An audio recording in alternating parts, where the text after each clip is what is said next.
Welcome to the Small Business Diaries, a podcast where I, your host, Maria Cabanillas, speaks to remarkable dental clinic owners about their success hacks, highs and lows, and how they navigate the rewarding role of clinic ownership in today's world. In this episode, I had the pleasure of speaking to Dr. Sean Bahrami. Our conversation covers his out-of-the-box ideas to connect in a meaningful way with patients, how he manages family dynamics and clinic ownership, and what success looks like for him. Now let's get straight to it. All right, welcome, Dr. Sean Bahrami. Sean Bahrami is a dedicated general dentist at Supertooth Dental Group's Bethesda, Gaithersburg, and Germantown locations. He founded the Dental Wellness Society to promote physical and mental health among dental professionals.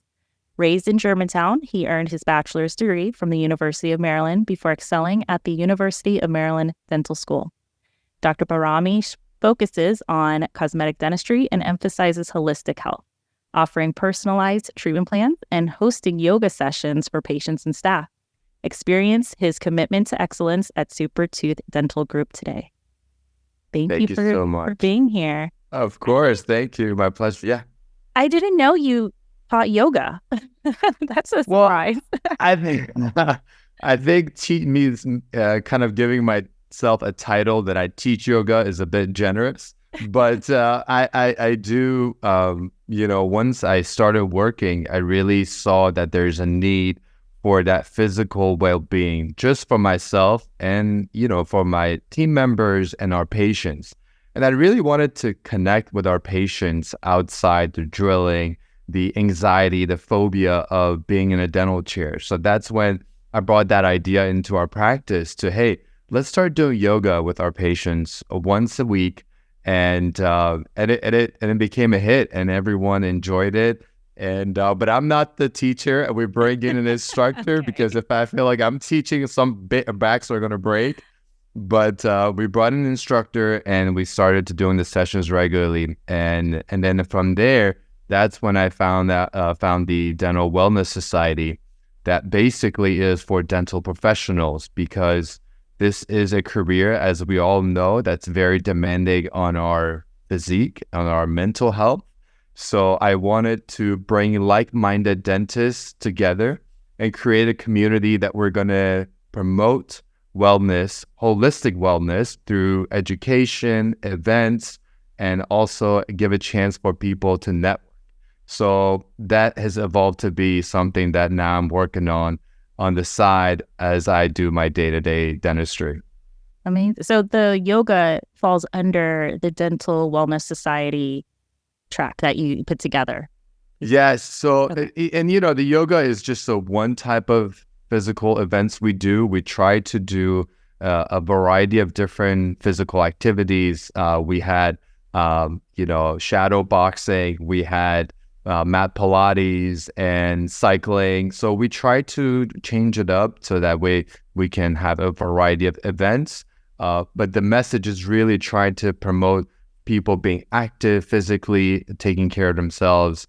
And also we had nutritionists come talk to the group. So that way we can target every aspect that's important for us to have, a healthy lifestyle. So is this just for your patients, or is this something in the community you've put together? Tell me more about it. Yeah, so the yoga with the patients is just for the patients, but the Dental Wellness Society is for the dental professionals. So anyone that works in our area in the dental field, whether it's hygienists, front desk, or assistants, or doctors, specialists, everyone is welcome to join these events. Actually, we have our 5th event coming up this Sunday. And this is going to be focusing on breathing techniques, things that are important to help us activate our rest and meditation system, and also some techniques that dentists can use with their patients if the patient is very nervous in the chair. So, we wanted to make it so that way these are things that people can do for themselves and also help with patients and kind of enhance the patient experience at the same time. Absolutely. And I'm sure it's shown great reward and connected a lot of pieces for you to where you are today. Can you share with the audience, a summary of where you're at right now, what your practice is like, the kind of dentistry you're doing, Just what your everyday is like right now. So, the everyday changes and evolves quite a bit. A couple of years ago, or a year ago, I was working 6 days clinically. And, as you mentioned, it's me and my uncle that work together. We have 4 locations in the Maryland area. And I was doing 6 days a week of clinical work. And then I attended a business strategy course that was given by Brandon McDonald, the CEO of DSD. And he mentioned, how much are you spending time on the business versus in the business? And I had a moment of realization that I'm spending too much time in the business versus working on the processes and the systems and the practice. So I scaled that back to 3.5 days of clinical work. So I go between 3 different locations out of the 4 to do the dentistry. But at the same time, I'm spending more time on the business, trying to establish effective systems. So that way, if we're not around, me or my uncle, the business is still successful and can carry on. So that is more of the day-to-day that's happening right now, traveling between different locations and focusing more on the business rather than working as a dentist. Amazing. Okay. So how did you get to that point though? Because you have to work in the business, right? Before you can work on or which comes first? Yeah. So I think as a dentist, it works. You have to work in the business to get it to a point to where you can start to have the liberty to work on the business, right? Because many times you are the engine of the practice, the workforce. And if you are, taking a day or 2 to work on admin or business aspects, then there's that overhead. Then where's the money or the business generating income? So many times we start going by working in the business, and then we forget that you are a business owner, and in order to go to the next level, you need to work on the business. Because to me, what I learned early on is that if your business depends on you working all the time, then you haven't really established a successful business, because life can be unpredictable. So that's how the journey started for me, is working in the business. And then I understood the importance of that. So I switched my role to be able to work on the business. But first, you always start in the business, but sometimes you lose sight of the overall goal and what you're trying to accomplish. And then you become an employee to your business, but that's not what you're trying to do. Right. So how did you know at which point to transition from being in to working on the business? How do you know it's the right time? Yeah, I think for us, it was really when I realized that, yes, I have to go work 6 days a week clinically in order to make things happen. And the same thing for my uncle. We're both working quite a bit to keep the offices going. And at that point, I realized that's a mistake, because the system of us working clinically 6 days a week is not sustainable for a long period of time. We can do this for 2, 3, 4, 5 years, but eventually you're going to burn out. So that's when I had to put the brakes on. And, I think Brendan's talk also had a profound impact on my psychology to listen, be aware of where you are and what your job is as the owner and what you should be doing. So that's when we transitioned. And, and there's nothing wrong with everyone has a different approach. And there are people that want to work in the business that don't like the lifestyle of an owner, to work on the business or having management discussions with the staff, and that's completely fine. But I do like that side of dentistry as well, to be an owner, having multiple locations. So that's when I had made the transition to focus on the systems and processes that we have. Absolutely. So you mentioned, the people who don't want to necessarily get into the business side of dentistry. And that's common. I talk to people all the time that say, I'm a dentist, I want to do dentistry, and that's it. I don't want to worry about marketing. I don't want to worry about hiring and managing and all that. How or what would you say to these people that absolutely no, there's no way I can do the business side. I'm not going to do it, but they need to, right? This is essential. So what would you say to them to help them overcome that barrier of knowing that they can't do it or they don't want to do it, but they still need it? How can they go about it? This is exactly the situation that I faced when I joined my uncle. When I first came in, he is a businessman. He has a business mind of seeing the overall picture and making smart business decisions. But he's not the type of person that would hold meetings and have discussions with the staff and, actively be involved in the management. It just wasn't him.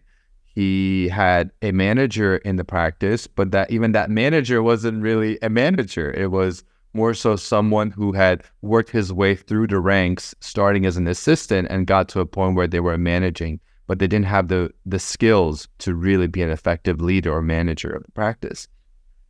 I think the biggest thing is having awareness that, hey, I'm lacking this skill, this part of or passion to lead and to manage.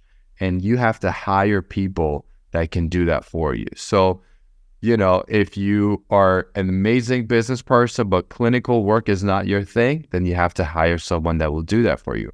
If you're amazing clinically, but you're lacking the management and the leadership skills, then you have to find people that can do that for you. So I always think that you have to hire people to complement you, to bring things to the table that you may not have. And that's when my uncle and I complemented each other, because I do like the factor of, managing and having conversations with team members, holding them accountable, focusing on the systems that we have and seeing where we can improve things. And I think it was a good match for us. And so always, if you don't have that skill, you should try to look for someone else that can bring it to the table. Absolutely. Hello, I'm just taking a quick break from this podcast interview to tell you how you can get started with DSD. If there was anything that our guest has mentioned that strikes a chord with you, or you are curious about becoming a DSD clinic, I encourage you to book a call with me. This is a 30-minute, no-obligation information sharing session in which I can answer your questions about DSD and discuss your options based on your unique circumstances. The link to schedule a call with me can be found in the notes on this episode. Now, back to the interview.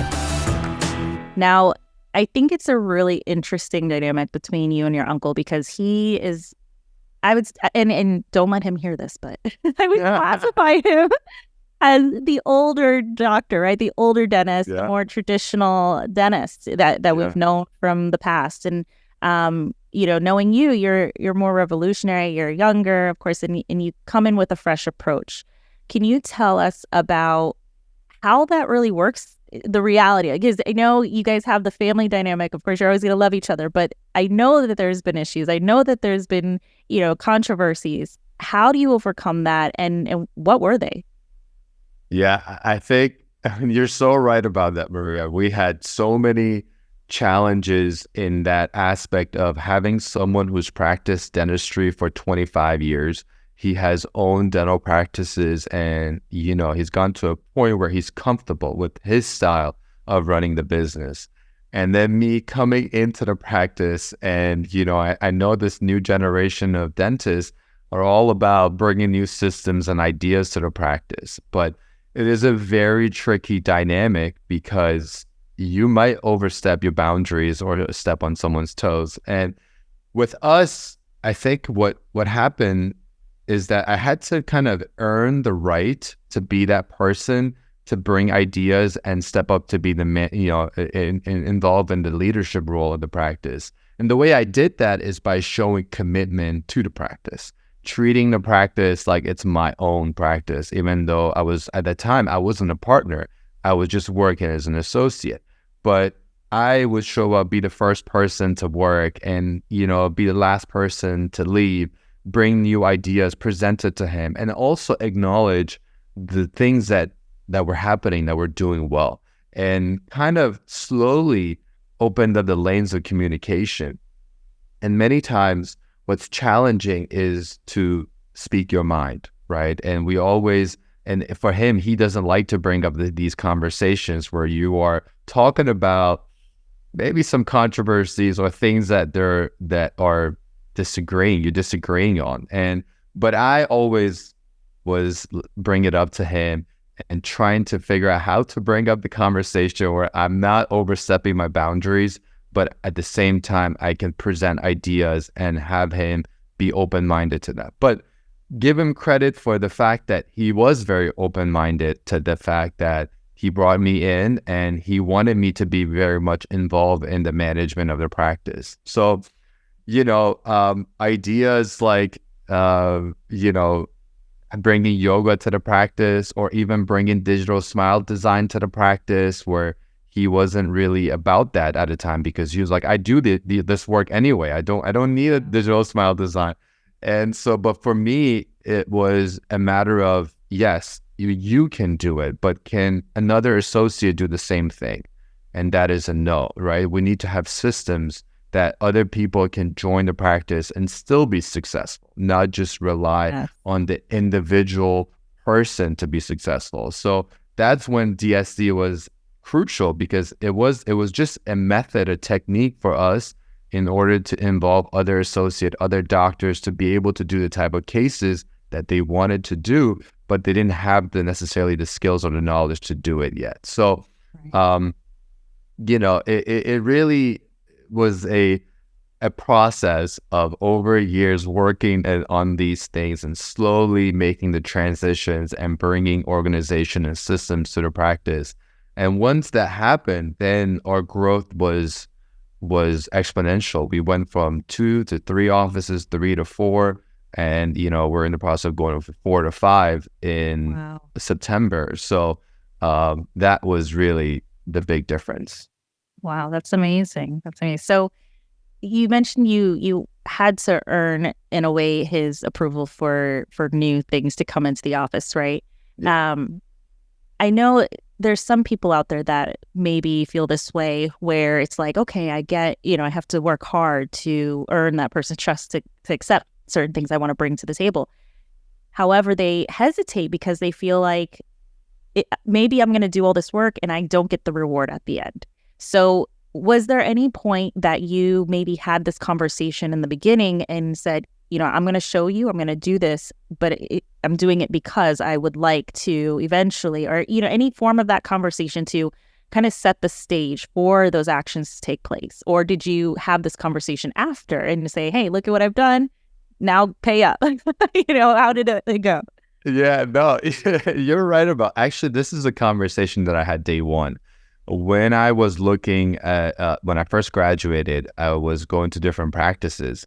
And the way I was kind of testing the waters was to bring it up to the owner that, hey, I'm not looking for a 9 to 5, but I wanted to be part of a practice. I want to be able to bring ideas. I want to be able to introduce systems to improve things. And I remember a dentist that I interviewed flat out told me that, hey, I've been doing this for 30 years. What idea do you think you're going to bring that's going to help my practice? But when I had the same conversation with my uncle, he actually encouraged it. He said, yes, no, I want you to be a part of that.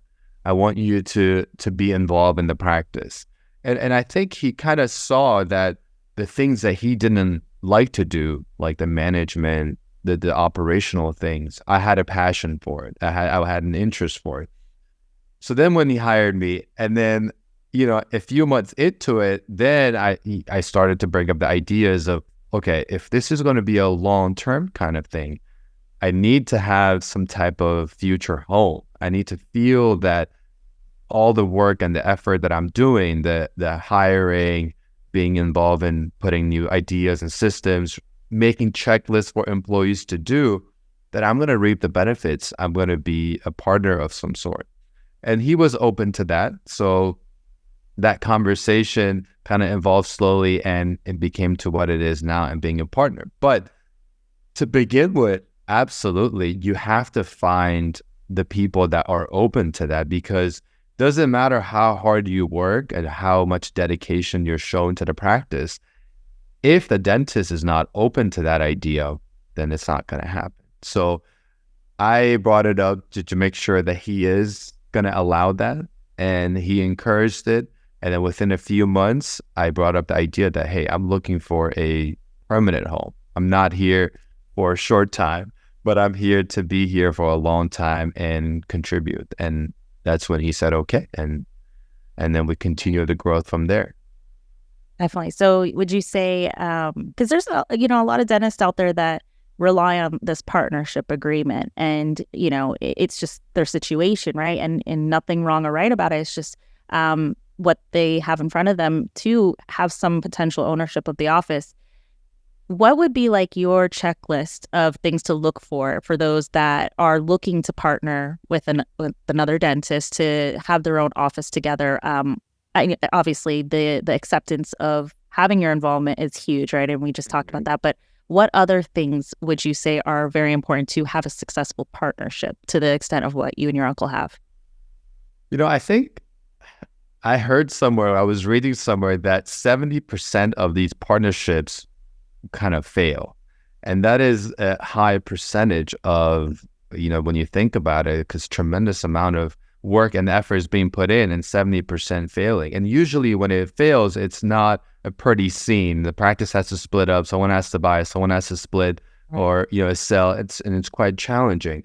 But to me, there are things that, we talked about how open the other person is, a person that you're trying to buy into the practice. How open are they for you to be involved?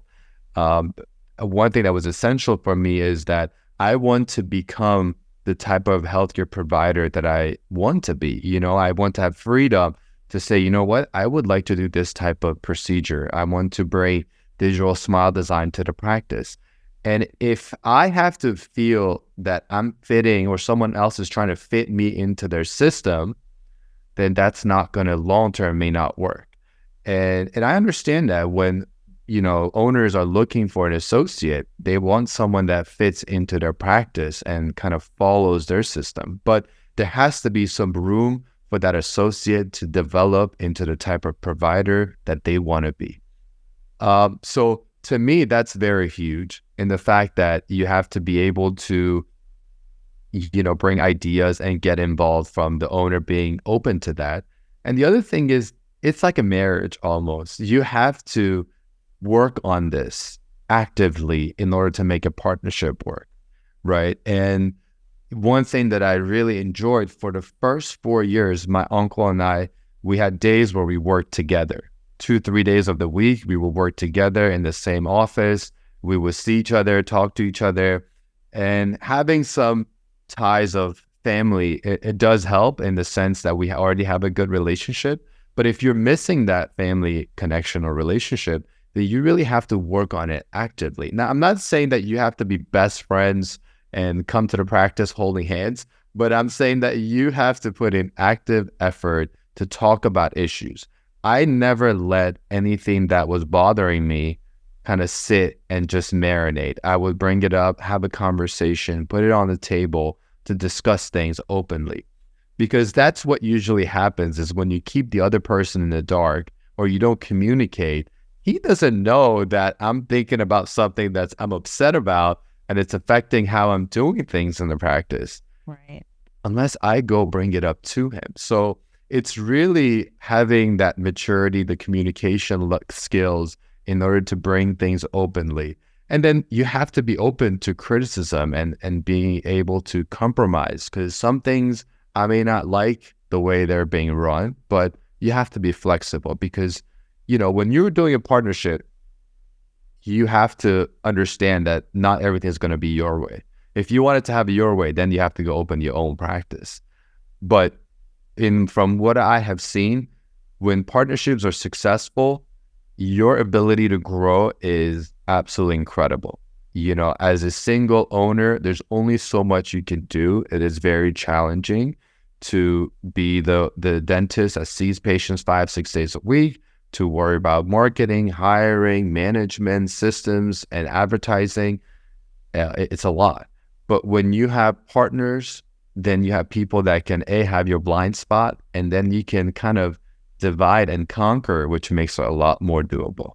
Absolutely. So I think that's really important to know because it seems, and I could be wrong, as dentists graduate and get into their career, it's like the common dream of, I'm going to own my own business. I'm going to have my own office, and it's going to be me and my name out there, and I'm going to make a name for myself, right? But there seems to be some situations, especially your own, where it's like, you know what, right now in this moment, being a partner is the best thing for me, because like you said, you've got all the missing pieces coming together and they just fit, right? And so the things you don't like, he likes, and vice versa. Yeah. So you complement each other, just like a marriage sometimes. And I think for those doctors that are looking for, a change in their practice, or want to explore other opportunities for themselves, that, dentistry is going to be dentistry at the end of the day, whether you're a partner or not, right? But I think it comes down to what makes you happy and what makes your daily fulfillment, right? If Absolutely. doing that management work stresses you out, if you don't like doing interviews and hiring, then like you said, you got to do something about it, right? And find that missing link in your life to complete that part. So it's very valuable information to know that there is the option of partnering and still obtaining that happiness and that success that works for not just you, but for the other person as well, right? It's a group effort at that point. Now, you mentioned you guys do things together to keep the spark going. I'm going to keep on the marriage train here. Of course. What things do you guys do together? Just, if there are other offices out there that are looking to connect with their team and their associates or whoever else is in the practice, what are things that they can do that you believe are truly beneficial overall? Yeah. Again, going back to the fitness, one thing that we do together, we play volleyball together every week, twice a week, sometimes, but most of the time, Tuesday nights, we play volleyball and we're on the same team. So that, that ability to play as a team, to be competitive, and we've had so much fun doing this for a long time. I think that really helps us because, again, it's a different type of team, it's a different type of environment, but the objective is the same: teamwork, being on the same page, having each other's back. And so playing sports together we've been playing for about 15 years now, so a long time. That really helps. The other thing that we do is taking courses together, some of the CE courses. Not all the courses we take are together, but CE courses have this ability to inspire you, to motivate you, and at the same time to make you wonder or think about things that you're doing in the practice. And these are experiences of, that being together and being an environment of learning and education that helps us to come on the same page, be on the same page in terms of our mentality and approach to dentistry, and also doing sports outside of the practice and really having that connection. Because the reality is, back to what you talked about, is that this marriage, this partnership is important because there are times, for example, there was a time where my dad was very sick and I couldn't work for a month, but my mind was at peace from work because I knew he was at work. He was there. He was managing the business. And there was a time where he had to get a knee surgery and he was out for a month or 2 months and I was there. And kind of having that someone to lean on, it really takes the pressure off of you. So, that to me, that's the way of spending time. And also, if something happens, I communicate with him. If there's an issue in the office and he's somewhere else, I call him and I go over what happened and what decision I made and what did we accomplish from that. So kind of keeping the lanes of communication open, having some type of event where you can, do something like team sport. I think it's incredible. It's great. And also, doing trips or CE courses together to kind of create that like-mindedness of how to approach dentistry. That all has helped us tremendously. Absolutely. It's amazing. So I want to get a little more specific on a moment. Can you maybe share a moment where there was something that both of you absolutely could not come to an agreement on, and how exactly do you handle that when there's so much, strictly no on each side? Yeah. What happens at that point? Yeah, that happens a lot. Okay. It's not a rare occasion, but that does happen, now and then. And what I have learned is I say, you know what, let's try it for 2 months.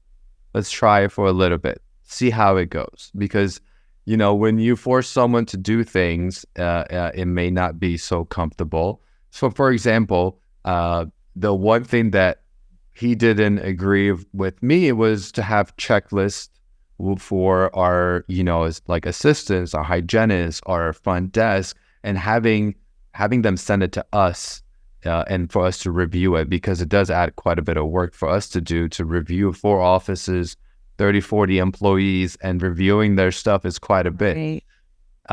And we do have managers, but I still want us to, in the implementation phase, I wanted us to be on top of that and be involved so we can see how things are progressing. And he wasn't really happy about that. But I say, you know what? 2 months. Let's try this for 2 months. If it doesn't work out, then we go back to the system of how we have it now. But after 2 months, once you see how things have become organized and how much it has helped everyone be on the same page, then you don't really want to go back to what it was. So that's a trick that people can use. Just whenever someone says, no, I don't want to do it, you just say, you know what, let's try it for 2 months, 3 months, and then we'll talk. And usually it works. Okay. That's a very good tip to know. So I'm going to switch up a little. As you progressed in your career, who and what were your most inspirational forms? Is there somebody you follow that really made a difference for you, or something personally? What is it? Yeah, I always been fascinated with people that have been so successful. And I think, in my opinion, success is more of a mindset than intelligence or having the right opportunities. Yes, those things can help as well. But to me, is how you approach day-to-day events and, incidents that really help you become successful. So I always look for inspiration or things that people do that will inspire me to be better. And there are a lot of people across other industries that I follow to see, but I think in dentistry itself, people that I look for inspiration, John Coyes, I took his course and I was just blown away by his level of knowledge, his ability to share and teach. And it was just an incredible experience. I think I recommend it for anyone that's doing dentistry to take one of his courses to see that. I remember that course was 1 week long, and he started lecturing at 7 a.m. to 6 p.m. And as the days were going on, he would have more energy, which I don't know where he found it and, where he was hiding it. But by Friday, it's almost like you're drinking water from a fire hydrant, right? There's so much information coming. But what's incredible is I remember at 6 p.m. on that Friday, walking away from the course thinking, I would want to stay. I don't want to go home. I want to learn more. I want to learn more from him. So an absolutely incredible individual and, very inspirational. And I think the other person that I have to mention, obviously being in DSD community, is Coachman.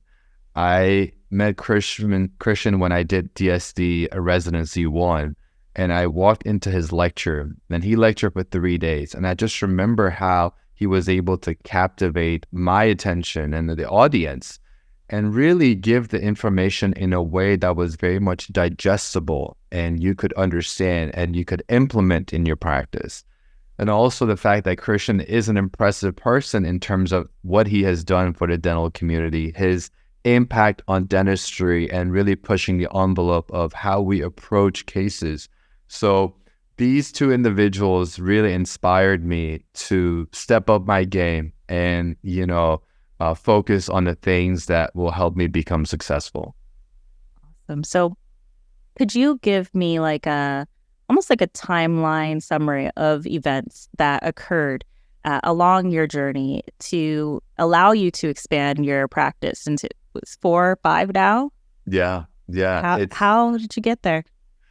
So, when I starting out with my uncle, when we started working together, I've always been the type of person that was like, let's do something different. Let's do this, let's do that. And he would always tell me, focus on what's in front of you, what you're doing right now. And it was hard for me to hone it down. I'd be like, let's do this, let's expand the business. But really opportunities started to come our way. So as we were working together, we came across offices and locations that were not doing so well, and we decided to really acquire them and implement our systems in these locations and see how that would work.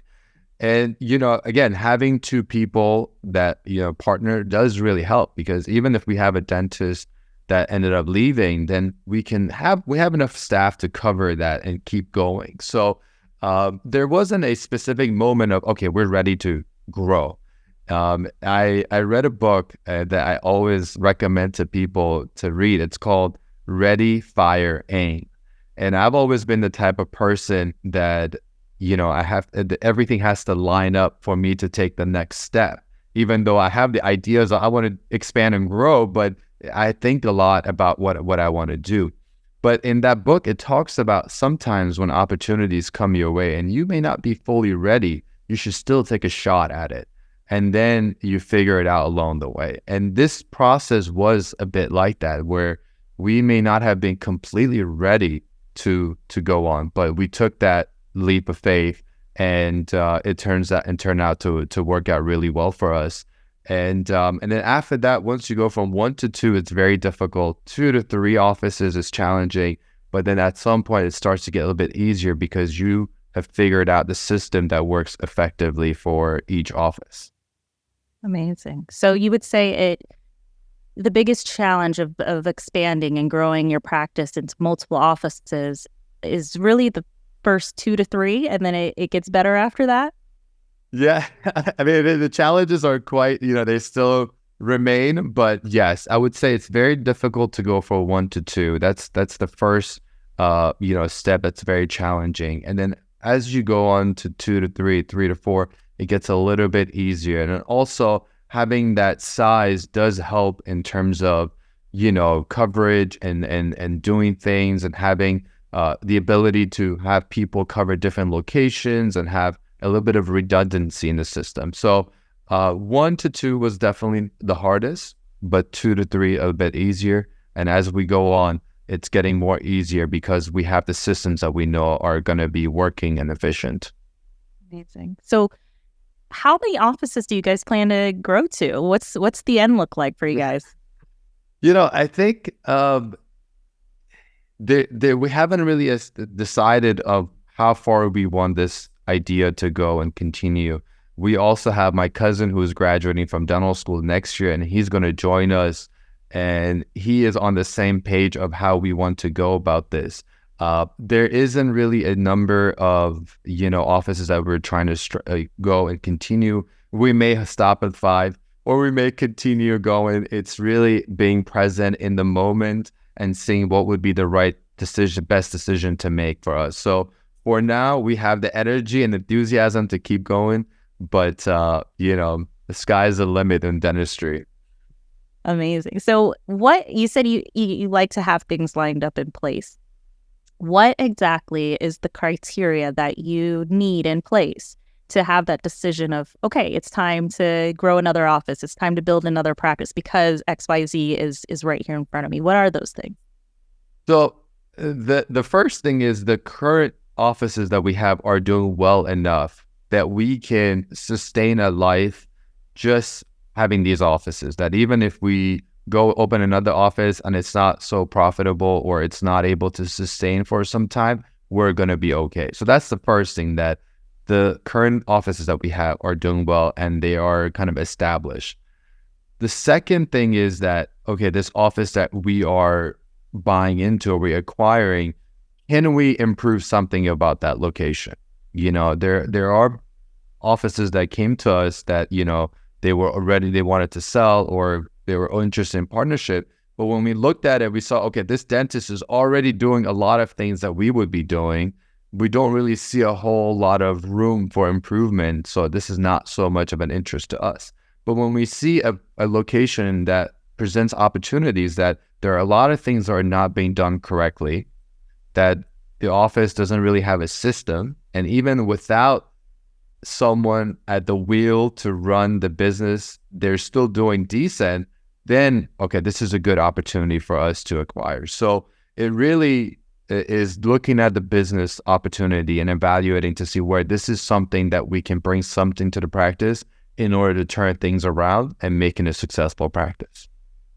Awesome. That's really great advice. I think a lot of offices, of course, that's the dream, to grow, continue to grow and do more, right? Do you ever, or do you have any feelings of, just stress or fears that come along with the expansion? What is it that creeps into your mind from time to time, and how do you get over those fears and moments of doubt?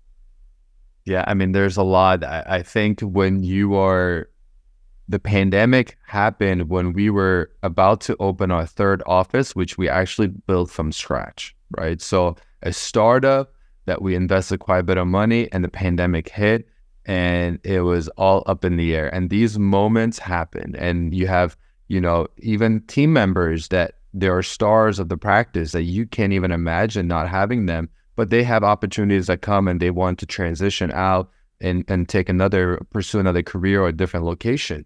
And these are tough because it's not easy. Anyone who's ever run or managed a business, they know that your star players are the ones that are very difficult to replace. It's really hard. The hardest part of a successful practice is the team and having individuals that are driven, motivated, that do well. And so, but these things happen. And having someone kind of next to me that has done this for 25 years and has seen a lot of up and down, it helped a lot because, I would call him and say, kitchen on fire, we have this going on, that going on. And he was always a calm voice to kind of put me at ease, and, saying that things are okay. And I will look at him and see that he is not so stressed out, and it would put me at ease. But, things happen, and you have to kind of be mentally prepared to cope with them. One thing that I learned from my dad when I was in college and dental school, I would come home to visit them, and my dad would always ask me, "Are you having fun?" And then, at times I would joke around and be like, "Yeah, it's good." But there would be times where I'm in like finals week and I'm stressed out, I haven't slept much, and I'm high on caffeine to stay up and awake. And he's asking me, "Are you having fun?" And I would get irritated. I'm like, "Dad, like, how do you think I'm going to have fun when I am so stressed?" But that was over time. The more he kept asking that question, it made me think about what he's really saying, is that you should be able to have fun regardless of what's going on. And it's not an easy thing to do, especially if you're a driven, ambitious person and there are a lot of challenges that arise in your path. It's easy to get stressed out and overwhelmed. But I always made it a conscious effort to keep that in mind, to kind of have a voice, to talk to myself and really center myself and put myself in a frame of mind that is able to show up every day. And so, it's a practice. I get stressed out, and that's normal. But then there are things that I do that I absolutely do not negotiate, like working out, taking care of myself, reading, to put my mind in a right state of mind to be able to lead and show up every day like I'm ready to be that leader. So it's normal to be stressed out. It's just that you have to have ways and techniques and routines that will help you work your way out of that in order to show up and do what you need to do every single day. Absolutely. I couldn't agree more. We all need those emergency exits from time to time, right? To alleviate any stresses and just find our center again. And it's amazing to hear that you have such a good surrounding. You have your uncle to bounce ideas off, and you guys pick each other up in moments like that. We're getting near the end, so I just want to ask you, if there's something you could share with the world in dentistry, what is the one message that you would like to put out there? There's a lot. How much time do we have? I think you'll be okay. You'll be okay. Just say what you need to say. I think, to me, it's really an attitude towards dentistry. I take courses and I talk to dentists, and most of the time they complain about things like, oh, my team members, or complain about the economy, the corporate dentistry. It really is an attitude. Showing up with a good attitude, being ready and to take on the challenges, and how you approach things kind of makes a big statement to your team. If you were talking negatively about your team members that, the hygienists are overpaid, the staff members are overpaid, or they're not doing what they need to be doing, it's really a reflection of your leadership, right? And it's hard. It's a hard pill to swallow that it all comes to you as a leader, and we're quick to blame other people for our misfortunes or our hardships. But really, it's an attitude. You have to make adjustments in how you talk about your staff members. I try to make sure that I never speak negatively, because it is, even though I'm saying it to other people, it does have an impact on my conscience that, hey, these people are causing me stress. And I don't want to look at my staff members that way. I want to look at them. These are individuals that are coming every day, committed to help me pursue my goal. And so I think my message to people, to owners and people that are trying to go down this road, is that really have a positive mindset when it comes to things like this, when it comes to talking about your staff, when it comes to talking about the challenges of dentistry. Don't speak negatively that, oh, dentistry is not what it used to be because of corporate dentistry. Look at the opportunities that are presenting to us. Yes, corporate dentistry may have taken some of our patient pool, but as small business owners, we have this unique relationships that we develop with our patients that corporate dentistry can never emulate. Absolutely. And lean on that. And so really becoming successful, again, going back to our conversation, it is a mindset. How you look at things has a tremendous impact on where you end up and the type of leader that you need to be. So take the time, do the things that will help you to be in the right state of mind. Coaching is great if you don't have it within you. Reading books, being surrounded by people that have that positive mindset. But when you approach every day of dentistry that way, when you see the challenges as not something negative, but an opportunity to become a problem solver and taking your business to the next level, your day-to-day life tremendously changes. And then it really becomes a journey of progress and fulfillment rather than pain and anguish and negativity. Absolutely. Couldn't agree more. And, I think it all comes down to, from what you're saying, is awareness, self-awareness, owning up to the possibility that, these may be happening because of me, or it may be happening because of a decision I've made. And so having that self-awareness, but awareness of everything else around you at the same time. Again, worst case scenario, you put that energy into doing the right thing from the beginning, and worst case scenario is you're happy at the end of the day because you made the right decision for you, right? So thank you so much for sharing your story, your hacks, the reality of the situation. I truly believe this is very powerful information that's going to help many. So thank you so much. Is there anything else you want to share before we're done? Thank you so much for having me on this podcast. It was a great conversation. And I hope that these are some information the listeners can listen to and take advantage of. And I look forward to hear more about your episodes and more of this podcast. Absolutely. We're going to talk some more for sure. And if not on a podcast, we'll be partying up in another country somewhere. I'm sure.